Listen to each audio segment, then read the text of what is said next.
မင်္ဂလာပါညီကိုတို့ဒီနေ့ညမြန်မာစံတော်ချိန်10:15မှာဂျာမနီနဲ့လူဇင်ဘတ်တို့ရှင်းပြိုင်ကစားကြမှာပါဂျာမနီဟာအဖွင့်ပွဲတုန်းကဆလိုဗက်ကီးယားကိုအဝေးကွင်းမှာရှုံးနေခဲ့တာကြောင့်အမတ်လူဝက်ချက်တီရှိနေပြီးအုပ်စုတွင်မှာအားအနည်းဆုံးဖြစ်တဲ့လူဇင်ဘတ်စီကနေရမှတ်ခေါ်ကိုရတော့ယူရမှာပါလူဇင်ဘတ်ဟာအဝေးကွင်းမှာလည်းခံစီပိုင်းအားနေပြီးတိုက်စစ်ပိုင်းကလည်း9ရဖို့ခက်ခဲနေပါတယ်ဒီပွဲရဲ့မူလကြီးကဂျာမနီဘက်ကနေဘော်ဒီ380ကနေယခုညနေချိန်မှာဘော်ဒီ340အထိမြင့်တက်လာပြီးဂျာမနီအနေဆုံး3ဂိုးပြတ်နိုင်တာကြောင့်ဂျာမနီဘော်ဒီပဲကြိုက်ပါတယ်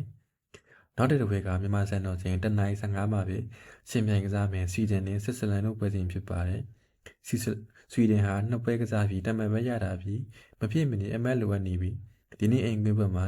ဆွစ်ဇာလန်စီကနေအမတ်ယူနိုင်မှုကြိုးစားရမှာပါ။ဆွစ်ဇာလန်ဟာနှစ်ပွဲကစားပြီးနှစ်ပွဲလုံးနိုင်ခဲ့တဲ့ကြောင့်6မှတ်ရရှိတာပြီးဖောင်ရလည်းကောင်းနေပါတယ်။ဒီပွဲရဲ့ကြေးရာဆွီဒင်ဘက်ကနေ level 40ပေးတာပြီးရာသမားစုဝက်ဖို့တိတ်မကွာတာကြောင့်အိမ်ကွင်းမှာမဖြစ်မနေအမတ်ယူရမယ်ဆွီဒင်ဘော်ဒီပဲကြိုက်ပါတယ်။